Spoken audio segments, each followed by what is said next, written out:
الحمد لله رب العالمين والصلاة والسلام على سید الانبیاء والمرسلین۔ عزیزان گرامی، بنی اسرائیل جب خدا کی نافرمانی میں حد سے زیادہ بڑھ گئے تو خدا نے ان پر ایک ظالم بادشاہ بخت نصر کو مسلط کر دیا، جس نے بنی اسرائیل کو قتل کیا، گرفتار کیا اور تباہ کیا، اور بیت المقدس کو برباد و ویران کر ڈالا۔ حضرت عزیر علیہ السلام ایک دن شہر میں تشریف لائے تو آپ نے شہر کی ویرانی و بربادی کو دیکھا۔ تمام شہر میں پھرے، کسی شخص کو وہاں نہ پایا۔ شہر کی تمام عمارتوں کو منہدم دیکھا۔ یہ منظر دیکھ کر آپ نے براہ تعجب فرمایا، اَنَّا يُحْيِي هَذِهِ اللَّهُ بَعْدَ مَوْتِهَا، یعنی اللہ اس شہر کی موت کے بعد اسے پھر کیسے زندہ فرمائے گا۔ آپ ایک دراز گوش پر سوار تھے اور آپ کے پاس ایک برتن کھجور اور ایک پیالہ انگور کے رس کا تھا۔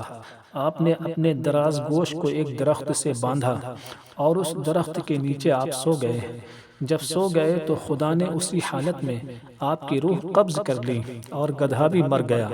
اس واقعہ کے 70 سال بعد اللہ تعالیٰ نے شاہان فارس میں سے ایک بادشاہ کو مسلط کیا اور وہ اپنی فوجیں لے کر بیت المقدس پہنچا اور اس کو پہلے سے بھی بہتر طریقہ پر آباد کیا۔ اور بنی اسرائیل میں سے جو لوگ باقی رہے تھے، خدا تعالیٰ انہیں پھر یہاں لایا اور وہ بیت المقدس اور اس کے نواح میں آباد ہوئے اور ان کی تعداد بڑھتی رہی۔ اس زمانہ میں اللہ تعالیٰ نے حضرت عزیر علیہ السلام کو دنیا کی آنکھوں سے پوشیدہ رکھا اور کوئی آپ کو دیکھ نہ سکا۔ جب آپ کی وفات کو 100 سال گزر گئے تو اللہ تعالیٰ نے دوبارہ آپ کو زندہ کیا۔ پہلے آنکھوں میں جان آئی، ابھی تمام جسم مردہ تھا، اور آپ کے دیکھتے دیکھتے زندہ کیا گیا۔ جس وقت آپ سوئے تھے وہ صبح کا وقت تھا، اور 100 سال کے بعد جب آپ دوبارہ زندہ کیے گئے تو یہ شام کا وقت تھا۔ خدا نے پوچھا، اے عزیر، تم یہاں کتنے ٹھہرے؟ آپ نے اندازہ سے عرض کیا کہ ایک دن یا کچھ کم۔ آپ کا خیال یہ ہوا کہ یہ اسی دن کی شام ہے جس کی صبح کو سوئے تھے۔ خدا نے فرمایا، بلکہ تم تو 100 برس ٹھہرے ہو۔ اپنے کھانے اور پانی یعنی کھجور اور انگور کے رس کو دیکھیے کہ ویسا ہی ہے، اس میں بو تک نہیں آئی، اور اپنے گدھے کو بھی ذرا دیکھیے۔ آپ نے دیکھا تو وہ مرا ہوا اور گل چکا تھا، اعضاء اس کے بکھرے ہوئے اور ہڈیاں سفید چمک رہی تھی۔ آپ کی نگاہ کے سامنے اللہ نے اس گدھے کو بھی زندہ فرمایا۔ پہلے اس کے اجزاء جمع ہوئے اور اپنے اپنے موقع پر آئے۔ ہڈیوں پر گوشت چڑھا، گوشت پر کھال آئی، بال نکلے، پھر اس میں روح آئی، اور آپ کے دیکھتے دیکھتے ہی وہ اٹھ کھڑا ہوا اور آواز کرنے لگا۔ آپ نے اللہ کی قدرت کا مشاہدہ کیا اور فرمایا، میں جانتا ہوں کہ اللہ تعالی ہر شے پر قادر ہے۔ پھر آپ اپنی سواری پر سوار ہو کر اپنے محلہ میں تشریف لائے۔ آپ کو کوئی پہچانتا نہ تھا۔ اندازے سے آپ اپنے مکان پر پہنچے۔ عمر آپ کی وہی 40 سال کی تھی۔ ایک ضعیف بڑھیا ملی جس کے پاؤں رہ گئے تھے اور نابینا ہو گئی تھی۔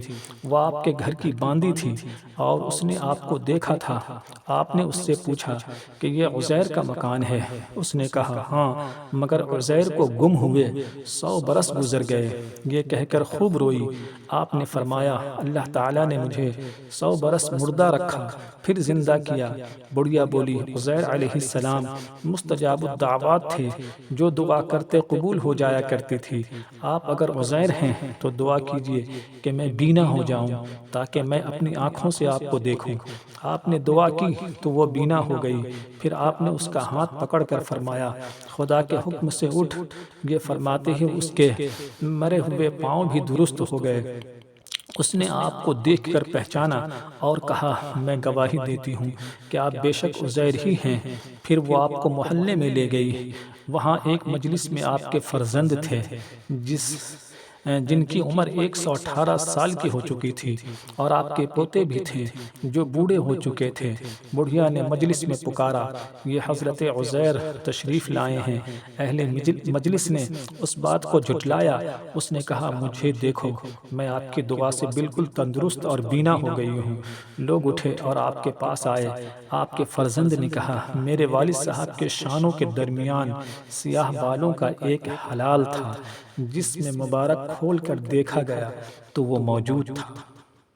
سبق: خدا کی نافرمانی کا ایک نتیجہ یہ بھی ہے کہ ظالم حاکم مسلط کر دیے جاتے ہیں اور ملک برباد و ویران ہو جاتے ہیں، اور اللہ تعالیٰ بڑی قدرتوں کا مالک ہے، وہ جو چاہے کر سکتا ہے، اور ایک دن اس نے سب کو دوبارہ زندہ کر کے اپنے حضور بلانا ہے اور حساب لینا ہے۔ اور یہ بھی معلوم ہوا کہ نبی کا جسم موت وارد ہونے کے بعد بھی صحیح سالم رہتا ہے۔ ہاں، جو گدھے ہیں وہی مر کر مٹی میں مل جاتے اور مٹی ہو جاتے ہیں۔ اللہ تعالی ہم سب کو ہدایت پر قائم رکھے، آمین، بجاہ النبی الامین، والحمد للہ رب العالمین۔